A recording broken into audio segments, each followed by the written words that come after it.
নমস্কার, কেমন আছেন সবাই? মেঘলা আকাশ ব্লগে আপনাদের সবাইকে স্বাগত।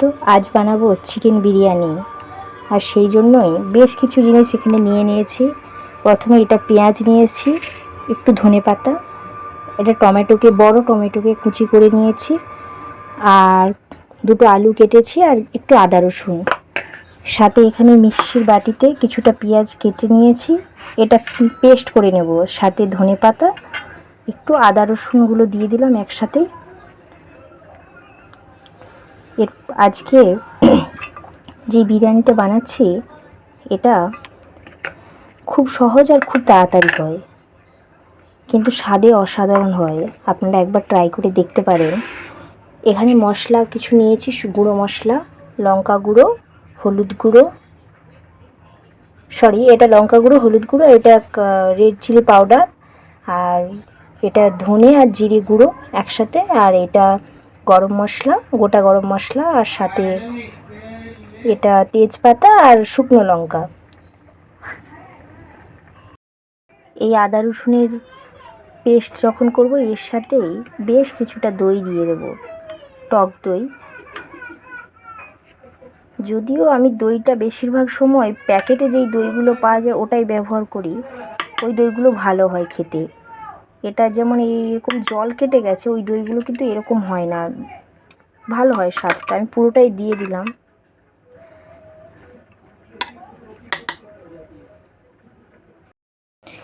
এবার এটা পেস্ট করে নেব। এতে আর জল দেব না, দইয়ের যে জল আছে এর সাথেই ভালো করে পেস্ট করে নেব। এবার চলুন চালের মাপটা দেখে নিই একটু। তো এটা মাংসটা কষে একসাথে বিরিয়ানিটা করব, আলাদা করে ভাতটা করব না, তাই চালের পরিমাপটা এখানে একটু দেখে নেওয়াটা খুবই প্রয়োজন। প্রথমে একটা বড় গ্লাস নিয়েছি, এই গ্লাসে চালটা ঢেলে দেব।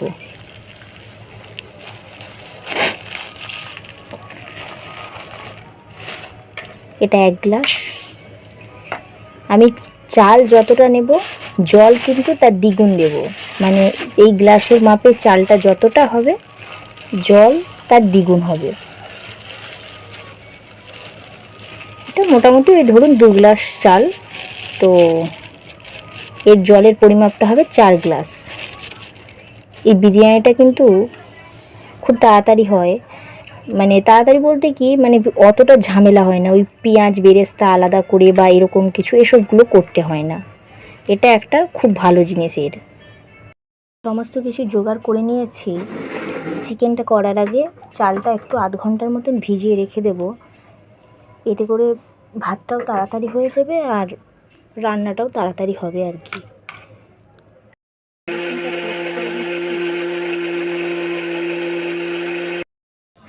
আমি আদা রসুনটা পেস্ট করে নিয়েছি, সুন্দর মিহি একটা পেস্ট হয়ে গেছে। আমি যদিও আদা রসুন এরকমভাবে পেস্ট করি না, আলাদাভাবে আগেই পেস্ট করে রাখি। একদিন আপনাদের সাথে শেয়ার করব কিভাবে আদা রসুন পেস্ট করে 1 মাস সংরক্ষণ করা যায়। ডেকচিটা গরম হয়ে গেছে, এবার তেল দিয়ে দেব।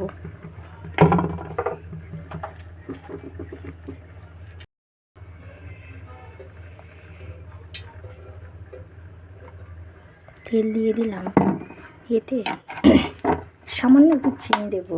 আমি এটা সবতেই দিই, হয়তো আপনারা ভাববেন সবেতেই কেন চিনি, এটা আমার ভালো লাগে। এই ফ্লেভারটা যেটা আসে না, খুব ভালো লাগে। একটু গ্যাসটা বাড়িয়ে দেব। তেলটা গরম হয়ে চিনিটা ভেসে উঠেছে। আমি কিছু গোটা গরম মশলা, যেগুলো আগে থেকে বের করে রেখেছিলাম, সেটা দিলাম।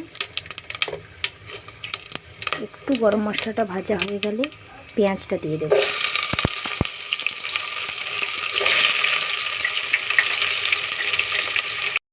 পেঁয়াজটা একদম একটু লাল লাল করে ভেজে নেব। এই চিনিটা দেওয়ার ফলে পেঁয়াজটার একটা যে গন্ধ আসে, এটা খুব ভালো লাগে আমার। এই স্মেলটা দারুণ লাগে, এই জন্যই আমি চিনিটা দিই। আজ একটু তাড়া আছে, তাই একটু তাড়াতাড়ি করার চেষ্টা করছি। চিকেনটা কালকে এনে রেখেছিলাম, সেটাই ফ্রিজ থেকে বের করে নিলাম। আসলে মেয়েকে ক্যারাটেস ক্লাসে দিয়ে এসেছি, সময় হয়ে এসেছে, ওকে আনতে যাব। আর ও এলে তো জানেনই আপনারা ভিডিও করা সম্ভব নয়, এই জন্য একটু তাড়াতাড়ি করছি। যদি তাড়াতাড়ি হয়ে যায় তো খুব ভালো কথা। চিকেনটা আমি ম্যারিনেট করব না, এমনি ধুয়ে রেখেছিলাম, আরেকবার জল দিয়ে ধুয়ে নিয়েছি। এটা ডাইরেক্টই পেঁয়াজের সাথে দিয়ে দেব, একটু পেঁয়াজটা ভাজা হয়ে যাক তারপরে দেব। এই ডেকচিতে করলে কি হয়, প্রচণ্ড পরিমাণে তেলটা লাগে, মানে অনেকটা তেল দিতে হয়। কিন্তু আমি যদি কড়াইয়ে করি তেলটা অনেকটা কম লাগে, তবে কড়াইয়ের থেকে ডেকচিতে বিরিয়ানির স্বাদটা ভালো হয়, এই জন্যেই আমি ডেকচিতে করছি। আমার পেঁয়াজটা অলমোস্ট ভাজা হয়ে গেছে, আর 1-2 মিনিট ভেজে এর উপর আলু আর চিকেনটা দিয়ে দেব। এখন কোনো মশলা দেব না, আগে আলু আর চিকেনটা খুব ভালো করে তেলের সাথে ভেজে নেব, তারপর এতে মশলা দেব। এই বিরিয়ানিটা বোম্বে সবাই খুব খায়, মানে খুব তৈরি করে এখানে। এটা মানে খুব সহজ পদ্ধতিতে আর খুব তাড়াতাড়ি এই বিরিয়ানিটা হয়, এই জন্যেই নাকি সবাই করে। তো আমিও তাদের মতন ট্রাই করছি। এর আগেও আমি অনেকবার করেছি, আজ প্রথমবার আপনাদের কাছে এই ভিডিওটা করে আপনাদের কাছে পোস্ট করছি। এরপর চিকেনগুলোও দিয়ে দেবো। যদিও এখানে কেউ আলু খায় না, কিন্তু আমরা বাঙালি, তাই আমাদের আলু তো একটু লাগবেই, না হলে কি আর হয়।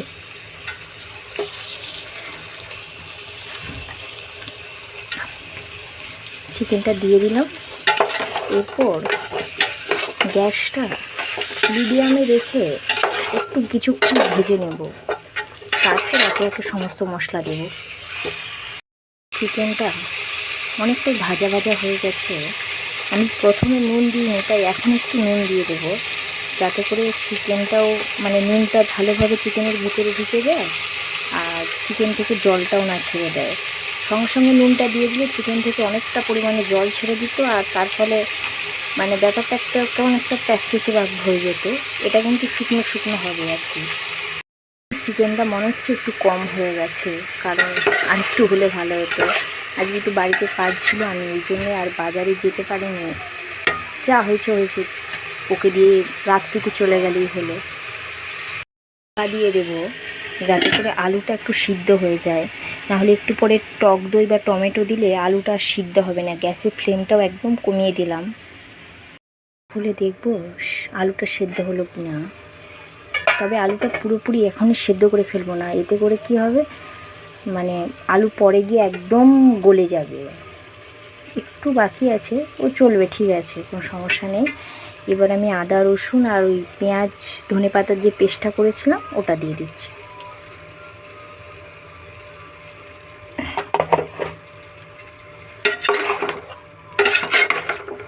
গ্যাসটা একটু বাড়িয়ে দেবো, মশলাটা কষা হবে, সাথে আমারও একটু তাড়া আছে, যত তাড়াতাড়ি হবে ততই ভালো, না হলে আবার মেয়েকে সেখানে ওয়েট করতে হবে।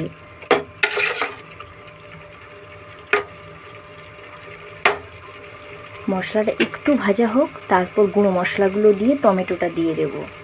এই রান্নাটা সত্যিই ভীষণ সহজ আর ভীষণ মানে তাড়াতাড়ি হয়। যারা বিরিয়ানি করতে পারেন না অনেক ঝামেলার জন্য, বা অনেকেই ভাবেন বিরিয়ানি খুব ঝামেলার কাজ, করব না, তাদেরকে বলবো এই প্রসেসটা একবার করে দেখুন। এতে খুব তাড়াতাড়িও হয় আর খেতে কিন্তু ভালো হয় বিরিয়ানিটা, মানে আর খুব মানে শরীরের জন্য ভালো, উপকার।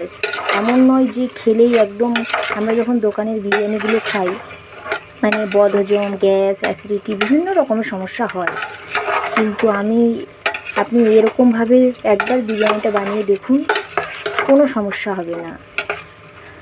আমি ডেকচিতে করছি বলে তাই তেলটা একটু বেশি দিয়েছি, কিন্তু আমি যেদিন কড়াইতে করি তেলটা অনেকটাই কম দিই।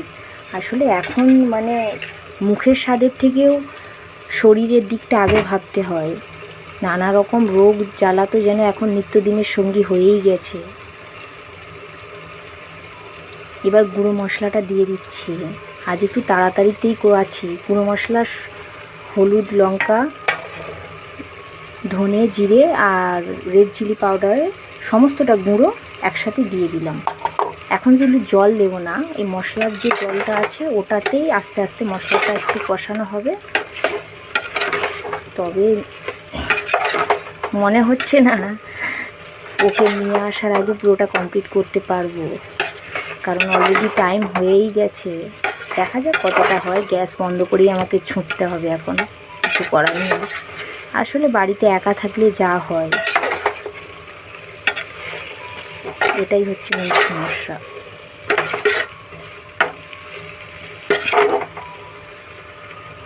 মশলাটা একটু কষানো হোক ভালো করে, তারপর টমেটো দেবো। গ্যাসটা লো ফ্লেমে রেখে বেশ কিছুক্ষণ মাংসটা আর একটু কষে নেব, সাথে টমেটোগুলোও দিয়ে দেব, নাহলে পরে গিয়ে টমেটো গোটা গোটা রয়ে যাবে। এখনই ভালোভাবে মশলার সাথে মিশিয়ে টমেটোটা গলেও যাবে আর মশলাটাও সুন্দর কষানো হয়ে যাবে।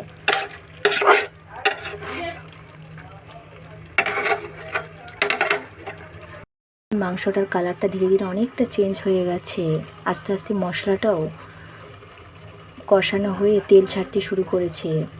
আমি আপনাদেরকে বলছিলাম না যে আদা রসুনের পেস্টের কথাটা, আমি আদা রসুন মানে রসুন যদি আধা কিলো নিই, আদা 5 কিলো, সরি এখানে 5 কিলো বলে বলে অভ্যাস হয়ে গেছে, মানে ওই 250 নিই। তো ওটাকে একসাথে সমস্তটা ছাড়িয়ে নিয়ে পেস্ট করে রেখে দিই, আর সেটা 1 মাস অবধি খুব ভালো থাকে। আপনারা যদি সেই মানে প্রসেসটা দেখতে চান, আমি সেটার যেদিন করব সেদিন আপনাদের সাথে শেয়ার করব। আর একটু চাপা দিয়ে মাংসটা সেদ্ধ করে নেব। তবে হ্যাঁ, মাংসটা গলিয়ে ফেলবো না, কারণ আবার তো এর সাথেই চালটা দেব, তো একসাথে সেদ্ধ করতে গিয়ে তখন মাংসটা না হলে একদম গলে যাবে। আর একটু সেদ্ধ হয়ে গেলে বন্ধ করে দেব। আমার মাংসটা অলরেডি কষানো হয়ে গেছে আর সুন্দর তেল ছেড়ে দিয়েছে দেখুন।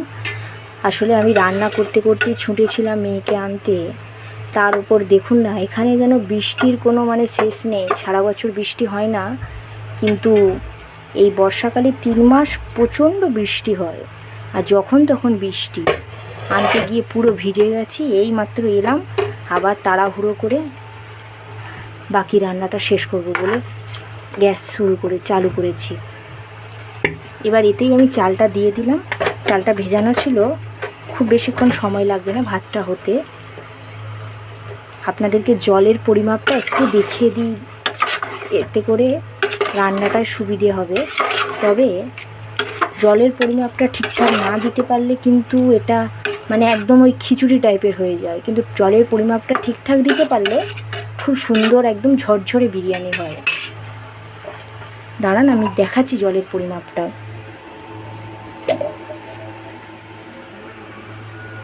আমি এই গ্লাসটাই চাল নিয়েছিলাম, হয়তো আপনারা মনে থাকবে, এই গ্লাসে 2 গ্লাস চাল নিয়েছিলাম, তো তার মাপে হবে 4 গ্লাস জল। এই 1 গ্লাস দিলাম,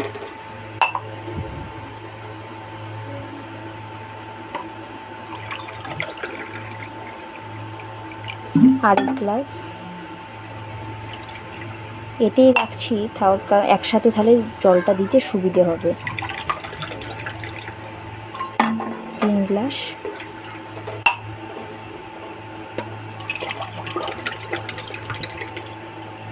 4 গ্লাস। আর বেশিক্ষণ লাগবে না রান্না হতে, খুব তাড়াতাড়ি এবার হয়ে যাবে। শুধুমাত্র এবার এই মানে ভাতটা সিদ্ধ হয়ে, চালটা সেদ্ধ হয়ে ভাত হবে, আর সাথে জলটা একদম শুকনো হয়ে গিয়ে একদম ঝরঝরে হয়ে যাবে। তবে গরম গরম অবস্থায় এটা একটু ঘাটা ঘাটা মতন হয়, কিন্তু ঠান্ডা হয়ে গেলে একটু এটার কিন্তু ভালো একটা আসে। আমি মশলার সাথে ভাতটা মিশিয়ে এবার ওই মেপে রাখা জলটা দিয়ে দেবো।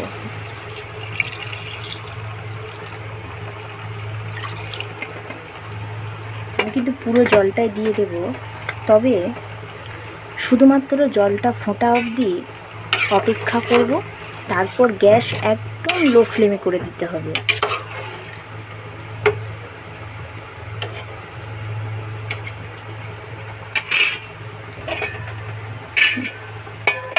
নুনটা পরিমাণ মতন এখনই দিয়ে দেব। কালারটা দেখুন কত সুন্দর এসেছে। মশলা কষানোর সময় নুন দিয়েছিলাম, তাই একটু বুঝেই নুনটা দিচ্ছি। আপনারা অবশ্যই আপনাদের টেস্ট অনুযায়ী বা চাল, মাংস এসবের পরিমাণ অনুযায়ী নুনটা ব্যবহার করবেন, কারণ বেশি নুন হয়ে গেলে খাওয়াটা অসম্ভব, কিন্তু নুনটা কম হলে তবুও দিয়ে খাওয়া যায়। দেখুন এটা ফুটতে শুরু করেছে অলরেডি। আমি কিন্তু এই অবস্থায় এটাকে চাপা দিয়ে দেবো, একদম গ্যাসটা স্লো করে দেব। এটা একদম বসে বসে এখন আধ ঘন্টার মতন হলেই মোটামুটি আমার বিরিয়ানি রেডি।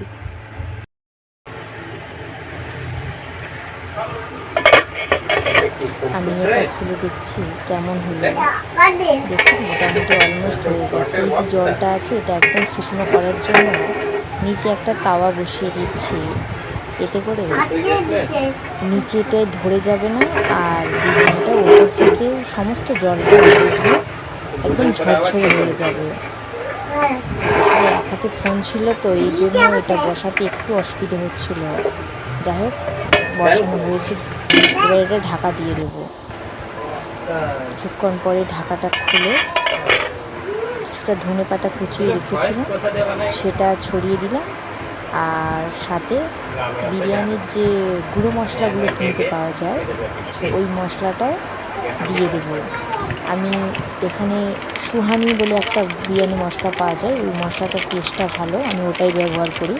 আপনাদের হাতের সামনে যেই মশলাটা পাবেন আপনারা সেটাই দেবেন, তবে বিরিয়ানি মশলাটা একটু বেশিই দিচ্ছি, কারণ এতে আর কোনো মশলা দেব না। পেঁয়াজ বেরেস্তা একটু তুলে রাখলে হয়তো খেতে আরও ভালো লাগতো, আমি ভুলে গেছিলাম তাড়াহুড়োর চাপে। যা হয়েছে হয়েছে, আর কি করা যাবে। আরও কিছুক্ষণ চাপা দিয়ে রেখে দিলাম। আমি মাঝে একবার ভালো করে নেড়ে মশলাটা সব কিছুর সাথে মিশিয়ে নিয়েছি। এবার কিছুক্ষণ চাপা দিয়ে গ্যাসটা বন্ধ করে দিলাম। দেখুন কত সুন্দর ঝরঝরে হয়েছে। কেমন হলো অবশ্যই জানাবেন। ধন্যবাদ।